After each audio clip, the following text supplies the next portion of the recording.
I'm going to call. The hour having been arrived at, I'm going to call the meeting to order of the Finance Committee on Wednesday, January 4th, 2023, pursuant to Section 20 of Chapter 20 of the Acts of 2021 Act relative to extending certain COVID-19 measures. During the state of emergency, this meeting for the town of Bridgewater will be fully remote and accessible to the public through remote participation to the greatest extent possible. There will be no in-person attendance permitted. Citizens who wish to tune into the meeting may do so via Zoom. Number has been put on the agenda and has been described for dial-in for phone number. So now that I've called to order, I would like to entertain discussing approval of meeting minutes for, let's first do November 30th. Anybody have any questions, concerns, comments?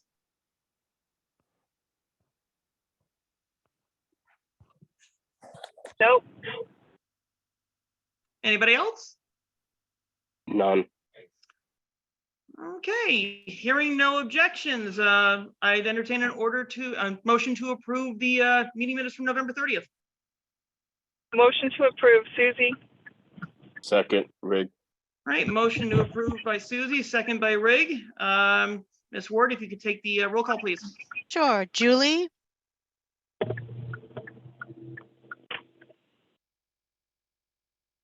Julie, can you hear me? I'll go back to Julie. Lee? Aye. Susie?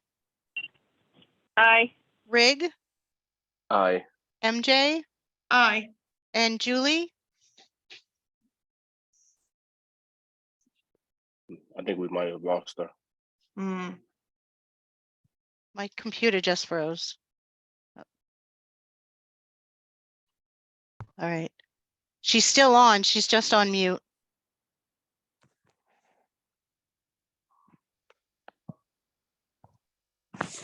Should we go back or? I would say we'll go back to that one. But we'll just need to hear her vote on that one, and then we can say if it's approved or not. The next one up would be. She's unmuted now. Julie?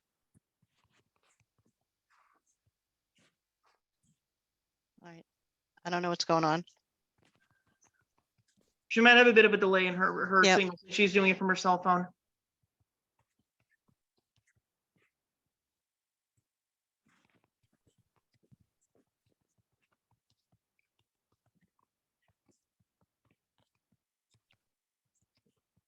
Julie, can you hear us?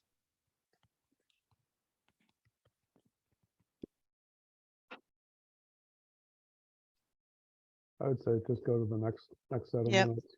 Yeah. So the next set of minutes would be the minutes for December 14th, 2022. Everybody have a chance to review and read them. Are there any questions, concerns, comments, or remarks that need to be made? MJ, just an FYI, I was not in that meeting Okay. on the 14th. So I won't be able to vote one way or another. And just looking at the document, Lee was not there either. Mhm. So perhaps we may want to put that, move that for future meeting. Yeah. I would, I entertain that suggestion, and I recommend that we probably hold off on that. So if everyone's in agreement, we will move the December 14 minutes to our next meeting. Ms. Ward, if you can make a note of that, please. Will do. All righty. Having had the opportunity to discuss things, is Ms. Skleparsa, looks like she's connecting to audio. Yeah. Thank you. Sorry, I got on my iPad now that I'm home. That's okay, Julie. So I just want to make sure, can we go back to the November 30th one so she can take her say and vote on it? Sure. So Julie, we had the motion to approve them, and we were just waiting on your vote of yes or no. If you had Oh, any questions. yes, Okay, that's, excellent. Alrighty, so next item on the agenda will be comments and remarks from the public. Are there any members of the public in attendance tonight who wish to bring items to our attention?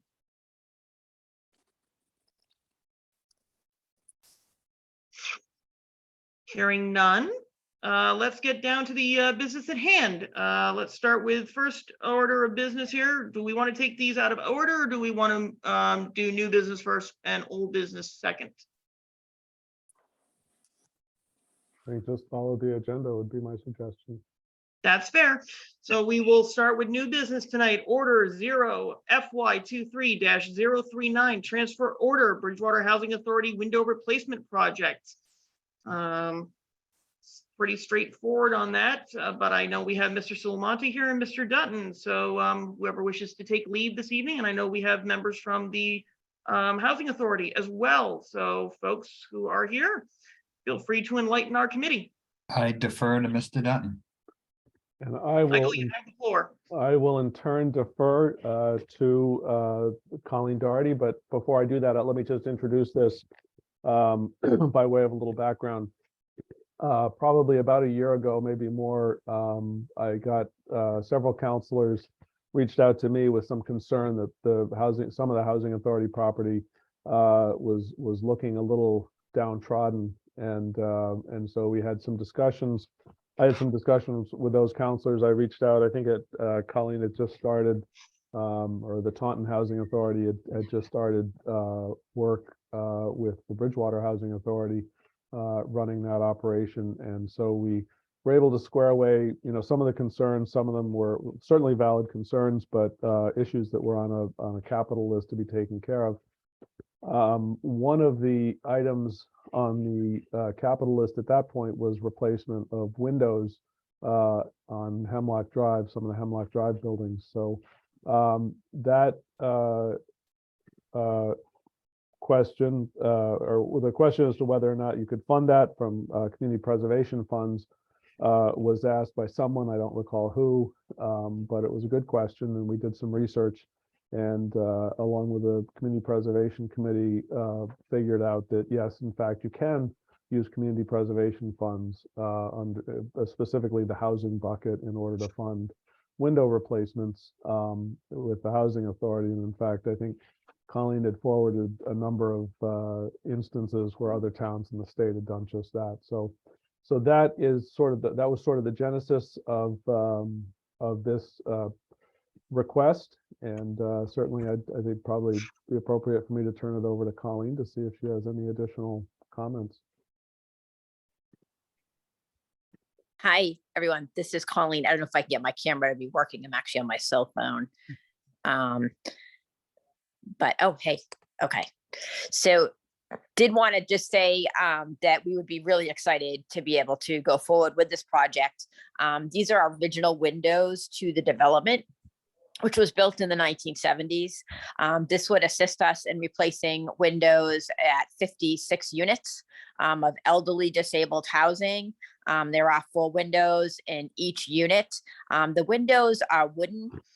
They are not just not energy efficient, they are also difficult for the residents to maneuver.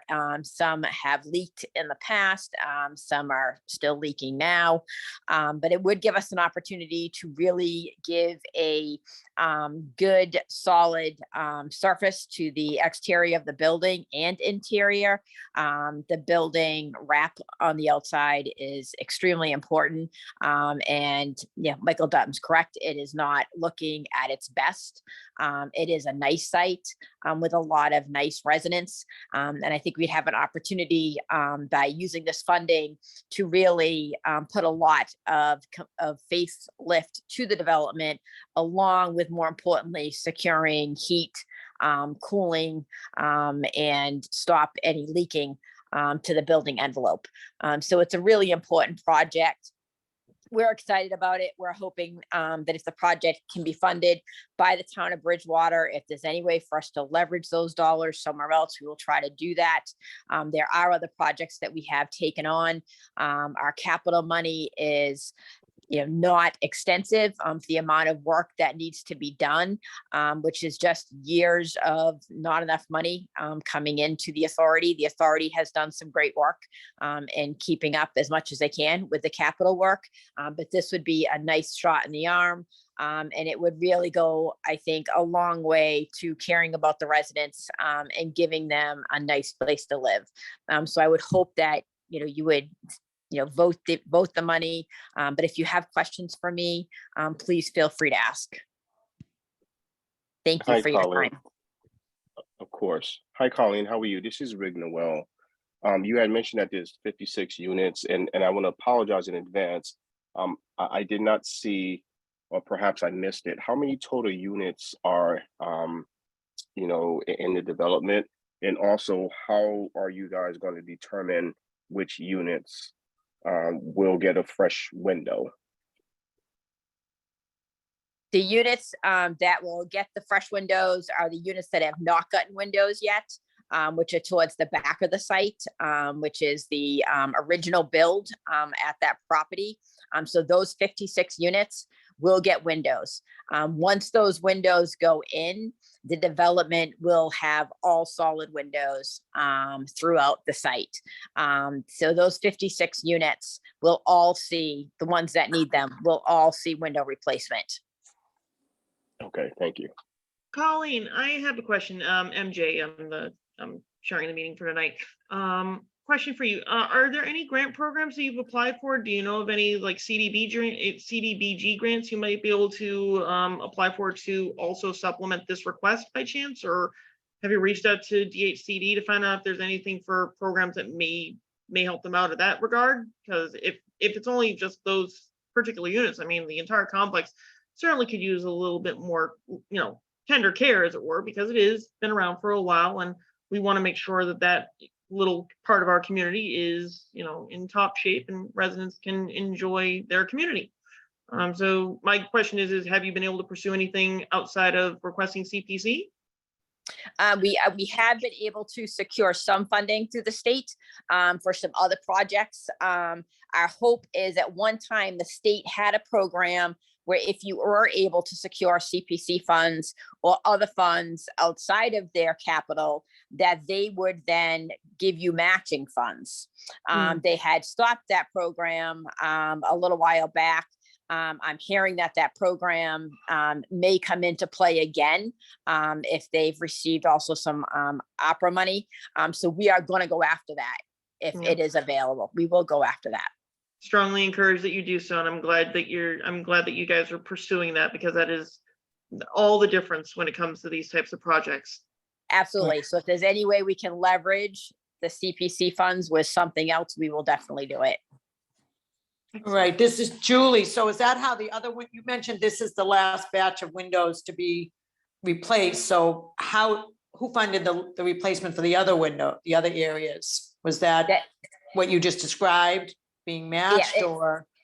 It came 100% out of the Housing Authority's capital money, which comes from the Department of Housing and Community Development.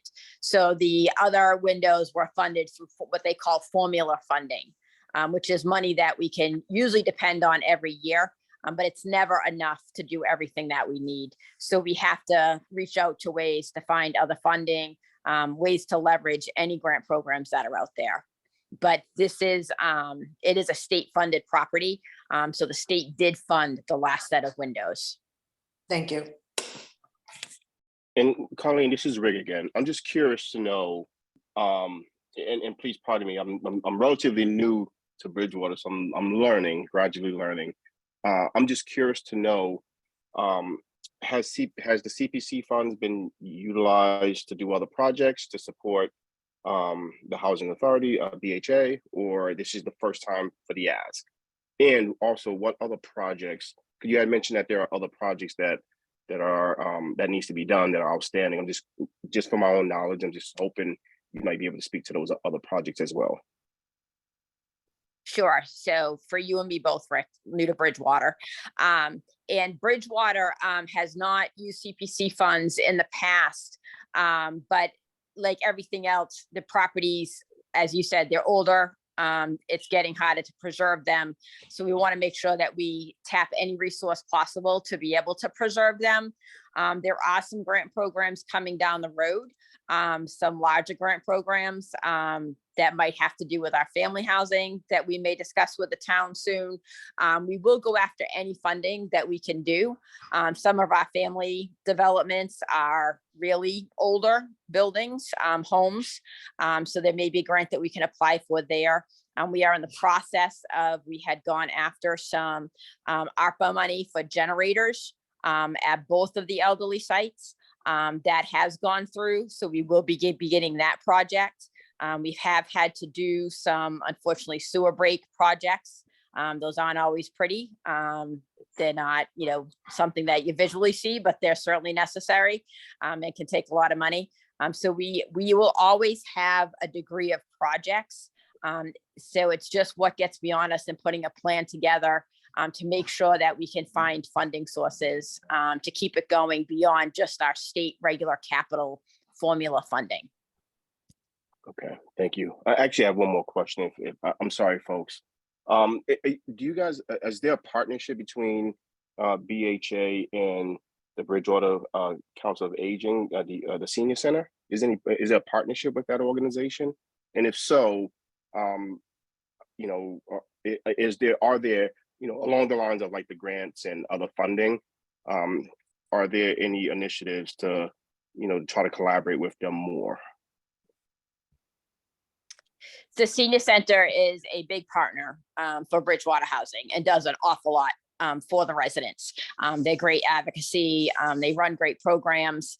As far as capital, probably not things that we can leverage, but the Senior Center is a great program. We actually recently applied for a grant to see if it might be possible that we can bring in a case manager to Bridgewater Housing that can also work with the Senior Center. We haven't heard yet on that grant. So we are looking for additional partnerships throughout the town, but the Senior Center has been a long-term supporter for sure of the residents at the Bridgewater Housing Authority.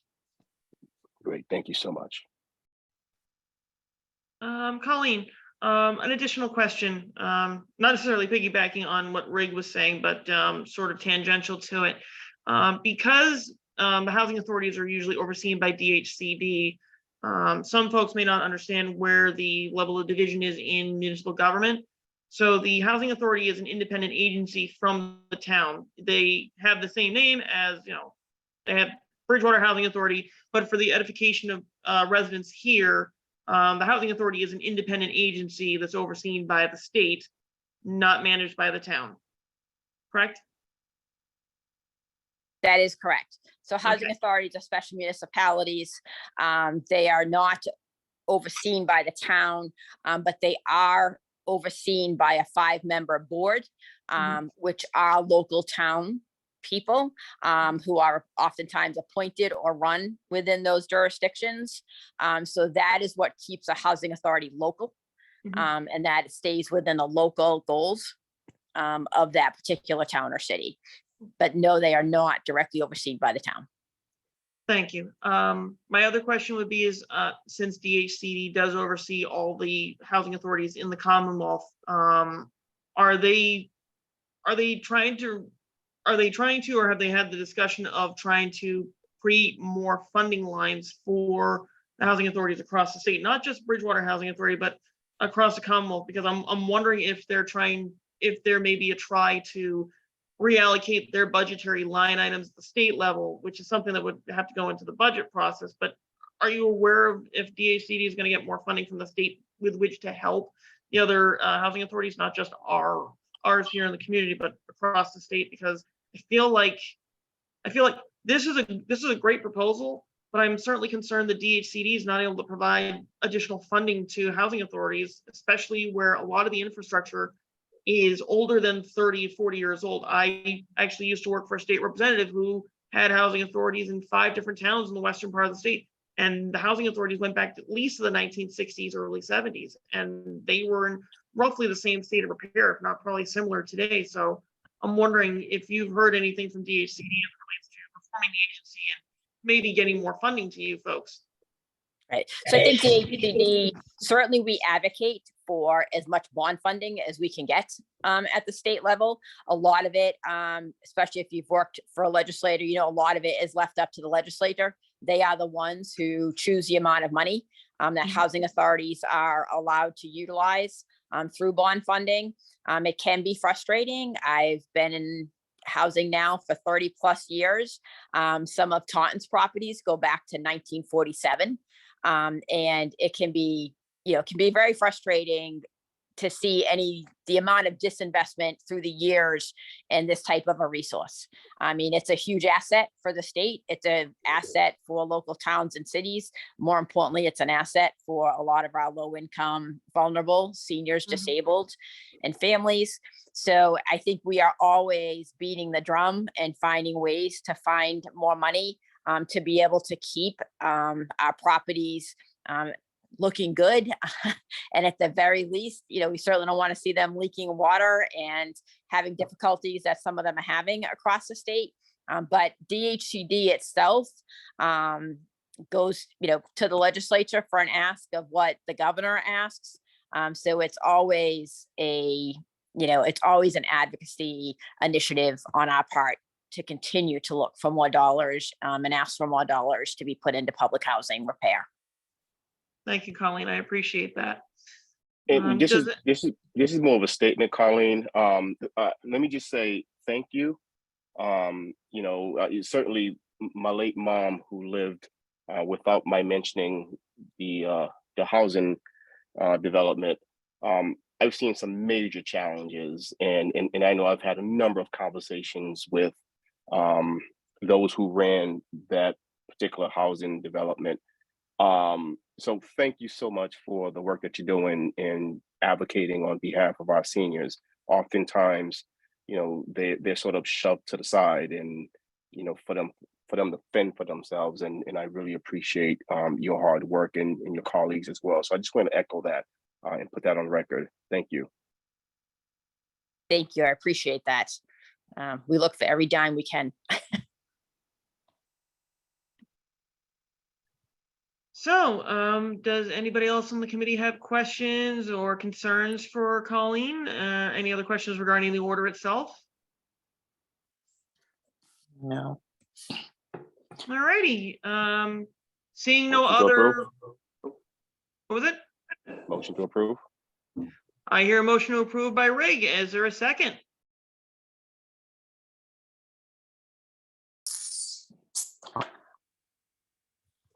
Julie, was that a second?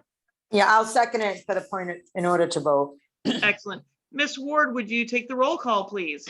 Of course. Julie, No.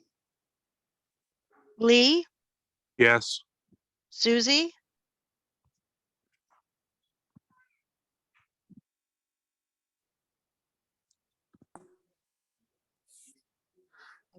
MJ, Aye. Susie,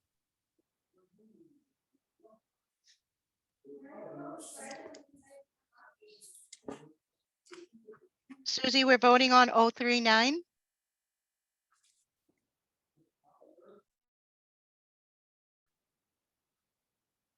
She's unmuted, so I'm not sure.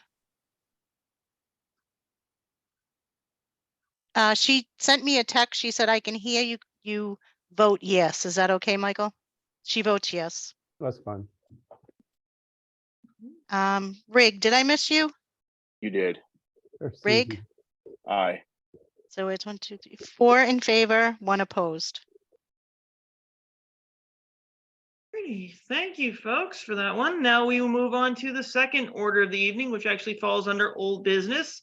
Order 0 FY23-038, appropriation for eminent domain, order of taking for Summer Street property. As I recall, this was previously brought up at our meeting before, but we were lacking some additional information that we needed. So it looks like Mr. Dutton and Mr. Sulamonte are here to help enlighten us on those and answer some of our questions that we had at that meeting. So the order basically states this order adds to existing appropriation to fund the eminent domain taking of 46 Summer Street, Bridgewater, also known as the old mobile gas station for municipal purposes, namely to create a parkland and open space for the benefit of all Bridgewater residents. And they said they were going to appropriate $319,900 from community preservation funds for the open space reserve account. So with that said, Mr. Dutton, Mr. Sulamonte, whoever wishes to take lead, you may have the floor. Mr. Dutton. All right. I apologize. I wasn't at your last meeting, and if I'd known this was on the agenda, I would have certainly been there. So apologize for that. Very generally, this has been brewing for a number of years. we had reached out to the owner of the 46 Summer Street, seeking to possibly purchase the property. They said, sure, we'll sell it to you for an astronomical amount of money. And we obviously did not choose that option. Since then and before then, the property has stood vacant. It's overgrown. The building is decaying, and it's just very generally a decaying piece of property.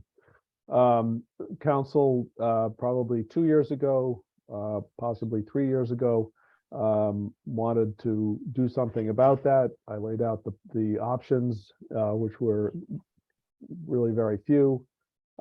This rose to the top of the very few options. And so what you see in front of you is an appropriation request for $313,900, which, coupled with an appropriation that the council made probably roughly a year ago,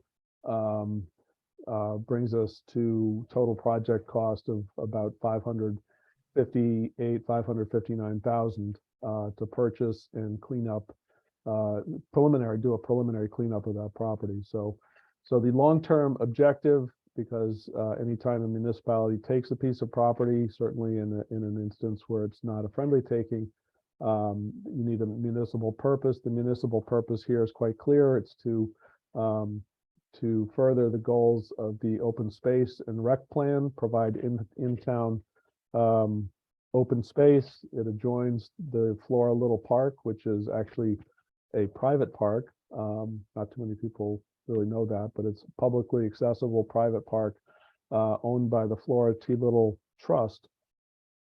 Actually, now I think it's owned either owned by the trust or it's owned by the Bridgewater Improvement Association. I can't remember which one.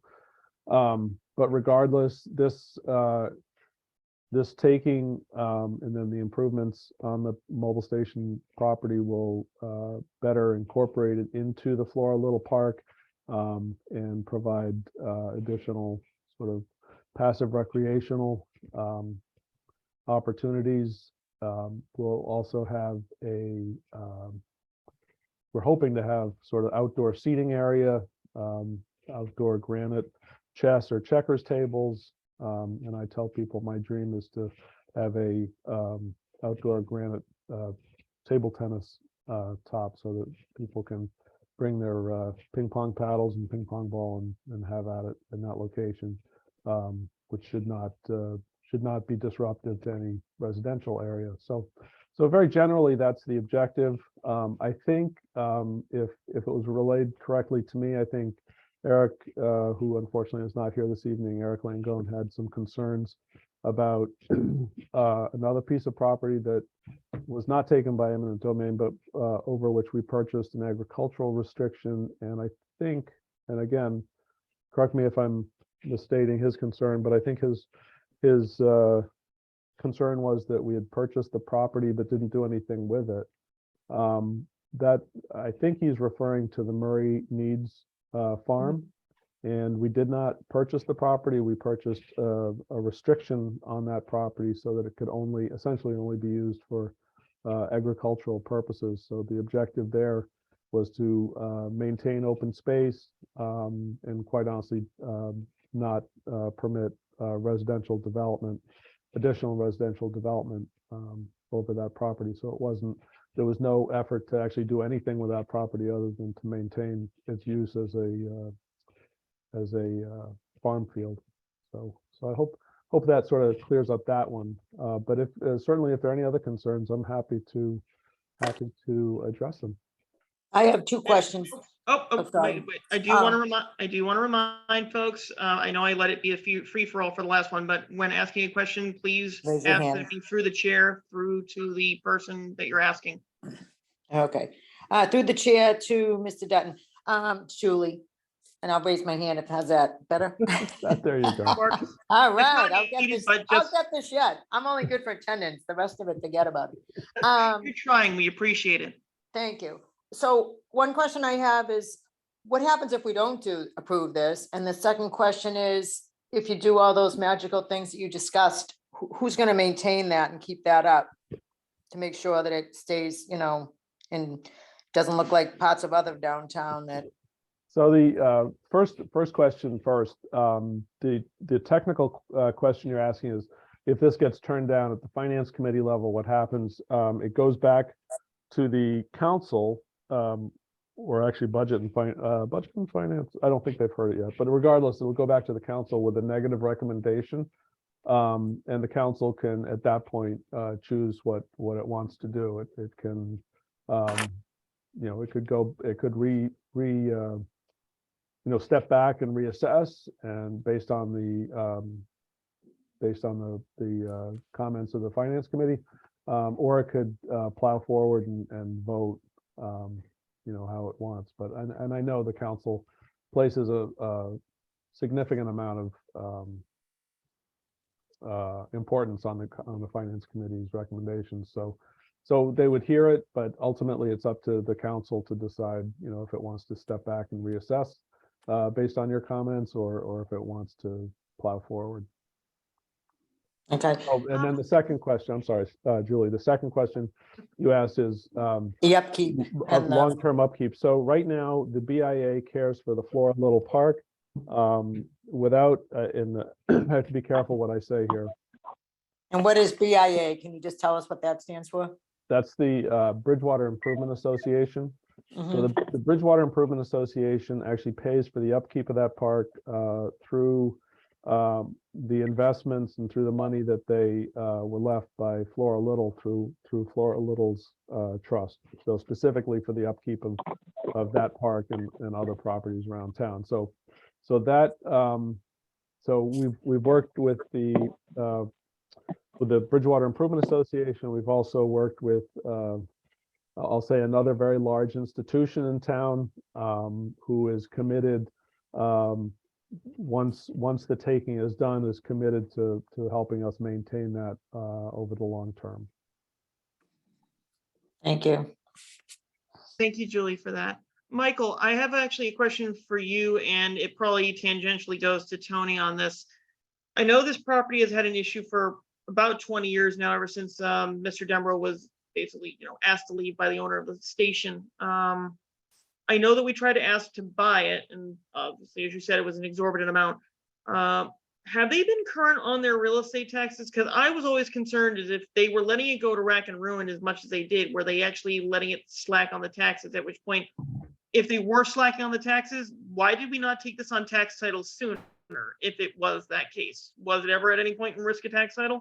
No, they're I believe they're up to speed on their taxes. Last time I checked, which admittedly was about a year ago. Okay. All right, so that would have been a remedy we wouldn't have been able to pursue because they were current on their taxes.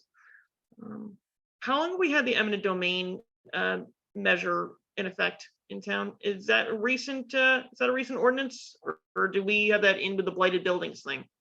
Actually, this is unrelated to any other piece of municipal legislation. So this eminent domain is something that's spelled, the process is spelled out state by state. State law sort of gives you the mechanism on how to go through an eminent domain taking.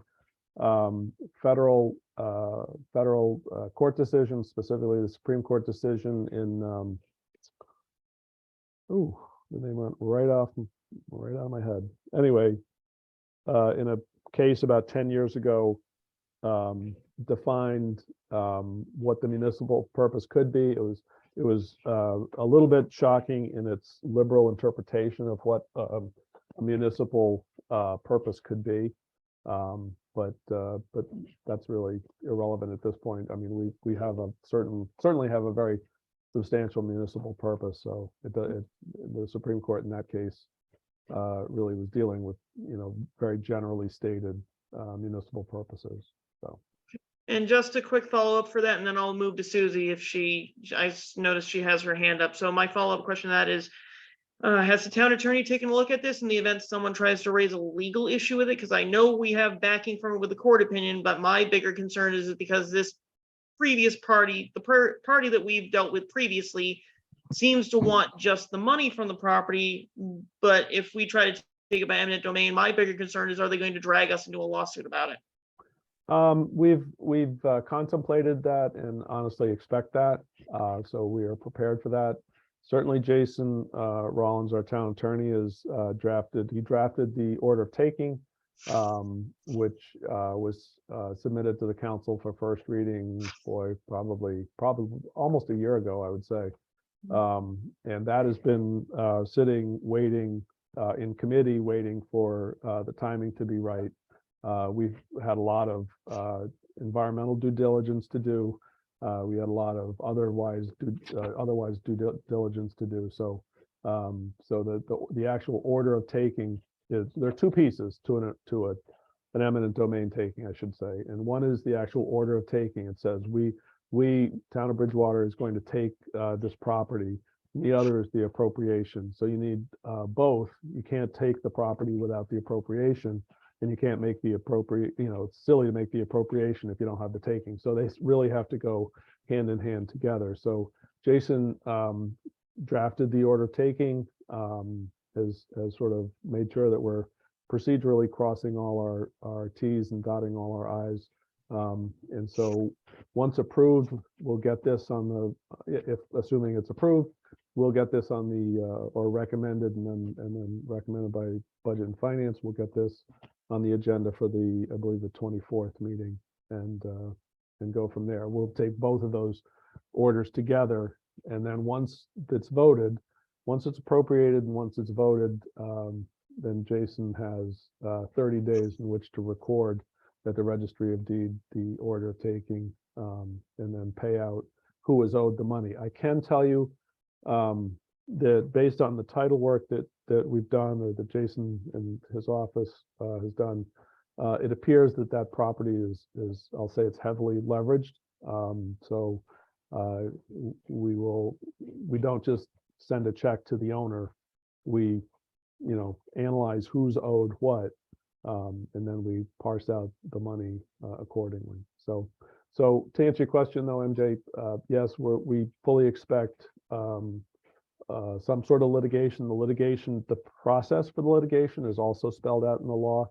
So the owner has a certain period of time essentially to file an objection, and that objection is then sort of stays the process, and then the owner has the opportunity to go and get an appraisal, his own appraisal, and submit that to the court, and then it's sort of settled at that point. So it's not a long-winded, long time legal process, specifically because the process is spelled out in the law.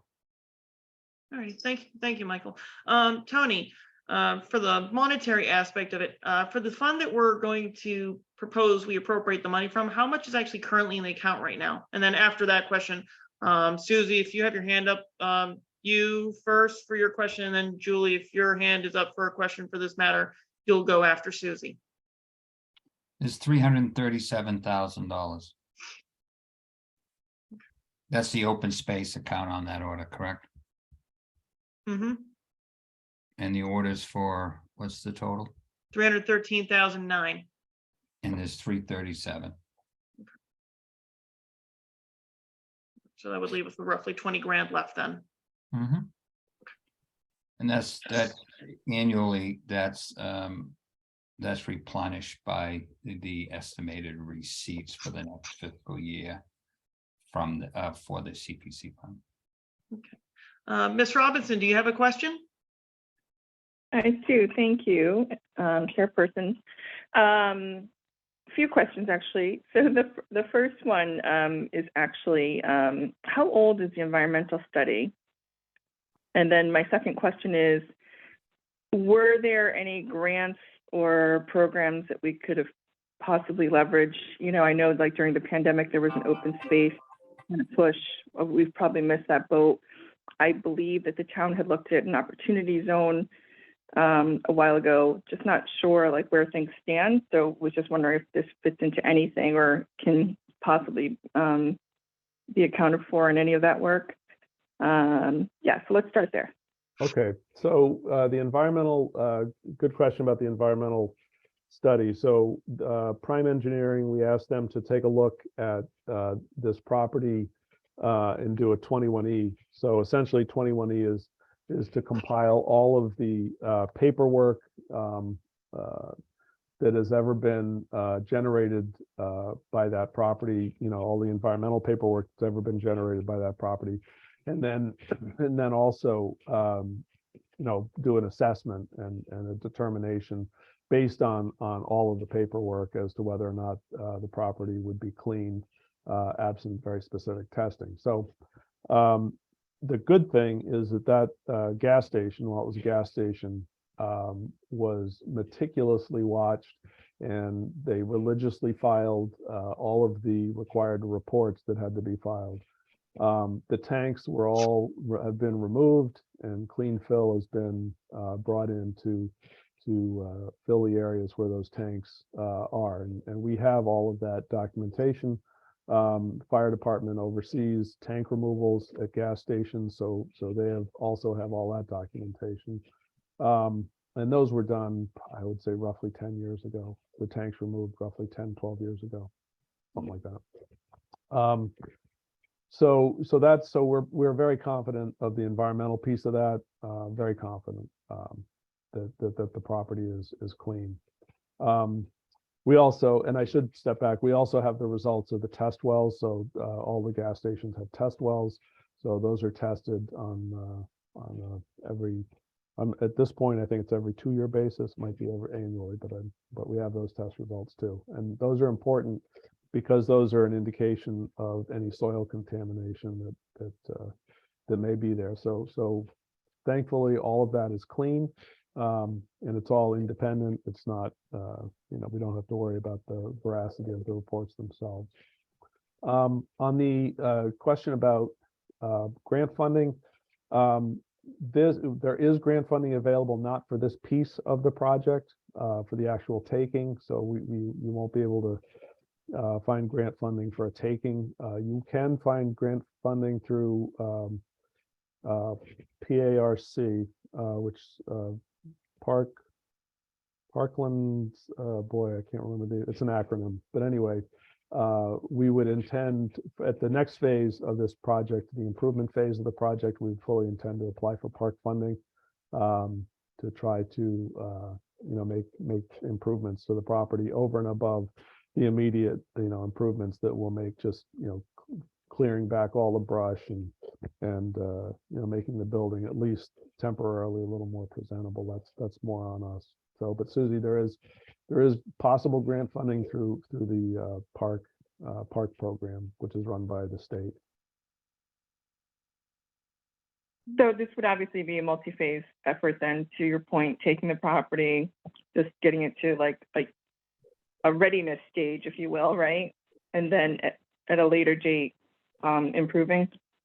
Exactly. So as soon as the taking is recorded, I'll have a little more flexibility with this large institutional entity in town that is willing to help us. And if we do a joint application, that's a joint applications for state funding are very positive and invariably get funded. So we're very confident that once we're in a position to be able to seek joint funding that through the park program, that we'll be able to get a fair amount of funding right off the bat. So the park program funding cycle, I think applications are due June or July. Announcements are made in September, and then as soon as announcements are made, essentially you can start your work. So that's kind of our timeline, what we're hoping for. Great, thank Susie? you. All right, thank you, Susie. Ms. Claparis, I saw your hand was up previously. Do you Yeah, have any I'm good. questions? She asked one of my questions, so I'm good. Thank Okay. you. Does anybody else have any other questions? Mr. Knoll, Mr. Bean? Ms. Chairwoman, I do have a question for Mr. Dutton. Mr. Dutton, I'm just curious to know, how was it determined that once we do take over the space, for it to become sort of recreational space for outdoor sort of recreation? How was it determined? What was the town involved in terms of making that decision? The residents involved, or was it just an arbitrary decision from, from town leadership? I'm just curious to know. That's a great question because it sort of gives me the opportunity to talk a little bit, about what a normal process would be and what an eminent domain process for this one and specifically would be. So a normal process would be if we were looking, for instance, it's certainly no secret that we're looking at the possibility of eventually purchasing or at some point in the near future, purchasing a agricultural or a conservation restriction on the Hanson farm. That sort of the planning for that and the discussions about that have extended to the Open Space Committee, a little bit with Parks and Rec, although not so much, Conservation Commission, somewhat, and then obviously the Community Preservation Committee, which needs to make recommendations about the funding.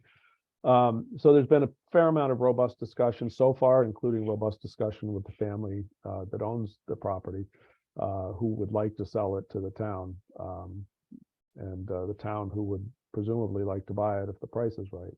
I mean, the restriction, not the property. So that's normally more normally how we would approach that kind of purchase. In this case, there are certain constraints, practical and legal constraints on eminent domain that really prevent us from having the same kind of robust discussion townwide throughout the boards and committees. However, that said, once that vote is taken, assuming it's in the affirmative by the town council, then at that point, we can engage in a much more robust public discussion about the very specific uses of that property. We are obviously taking it for the purpose of adding publicly accessible downtown open space, but the very specifics can be a much broader discussion with Parks and Rec, conservation, open space. Open space probably not as much in this case, but I guess to answer your question more specifically, the council made a decision that this is what it wanted to do with this property for a number of reasons. And I think one of the primary reasons was that it saw an owner who was very purposefully not doing anything with the property and using it as collateral for whatever other interests and things that the owner was doing, not involving Bridgewater at all. So I think that frustration played out with the council, and the council decided this was the route that it wanted to go with this particular piece of property. Thank you.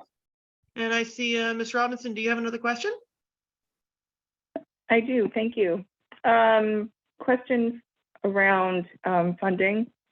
If we were to go forward with this and, the council approves as well, would this prohibit any other projects from going forward or accessing these funds? Because the leaves is pretty thin until replenishment. So your question, I think, is does this put the brakes on any other projects that are currently in the works? Is that sort of the way to phrase it? Yep. Short answer is no. Well, either in the works or would have been started otherwise. In terms of town projects, no, doesn't put the brakes on anything there. We've the fact that there are three, so there are essentially 4 buckets within the Community Preservation Fund. There's one for open space and recreation, there's one for housing, and one for historic preservation. So earlier this evening, you voted to recommend taking money out of the housing piece for the housing authority. This one would be open space / recreation. But when we fund, getting off track here, when we fund on an annual basis, when we get the revenues from real estate taxes and we get the state state money that comes in, the state match, at whatever percentage it is, those monies get divided up among those 4 buckets. So it's the 3 that I mentioned, open space and recreation, historic preservation, and housing. The 3rd bucket is essentially administrative. There's an administrative bucket that takes up to 5% of the total revenues, and that's designed to, offset some of the costs of administering the CPC. So essentially, substantively, there are 3 buckets. Each one takes 10% of the revenue. So that's 30% of the revenue that comes in allocated over those 3 buckets, plus the up to 5%. So you've got 35% of your buckets, or 35% of your revenues funding certain buckets. The balance of that money, the remaining money, 65% is free for you to spend in across any of those 3 buckets that you want. So you're not restricted in how you spend that big chunk, that 65% of the funds. So just because you spend down, for instance, in housing, or this one, but just because you spend it down, you've only got, at the end of this year, you've only got $20,000 left in that particular bucket. That doesn't preclude you from tapping that other, now I think we've got $1.2 million or $1.3 million accrued. I can't remember exactly what that number is, but you can certainly tap that money for any of those 3 reasons, whether it's open space, recreation, or historic or housing. So does that make sense, Susie? Yep. Thank you. Okay. Are there any other questions from members of the committee that haven't had opportunity to ask yet?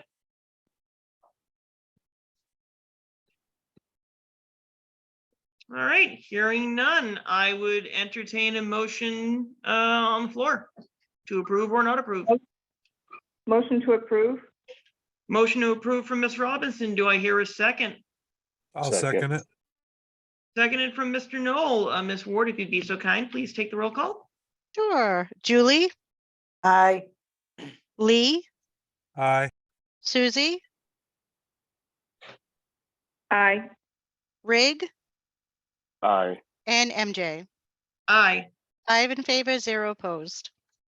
Excellent. Thank you, everyone. So now we move on to section F here, additional items for discussion. Does anybody have any additional items for discussion that we need to possibly talk about or set forth for new business for our next meeting? Not me. Thank you, Julie. I appreciate that. Anybody else? All right, then. Our next meeting would probably be the 18th. Am I correct on that one, Ms. Ward? Yes, you're correct. All right. So unless there's anything else that we need to ponder or discuss this evening, I would entertain a motion to adjourn until our next meeting on January 18th at 7 p.m. Motion to adjourn. Motion to adjourn made by Mr. Knoll. Do I hear a second? Second. Second from Ms. Lopars. Take the roll call vote, Ms. Ward. Julie, Aye. Lee, Aye. Susie, Aye. Rig, Aye. and MJ. I am an aye, and with that, Meeting motion- adjourned. All right. Thank Thank you, Thank you, MJ. MJ. Thank you, everyone. Take care. Thank See you you. on the 18th. Thank you, everyone. Good night. Good night.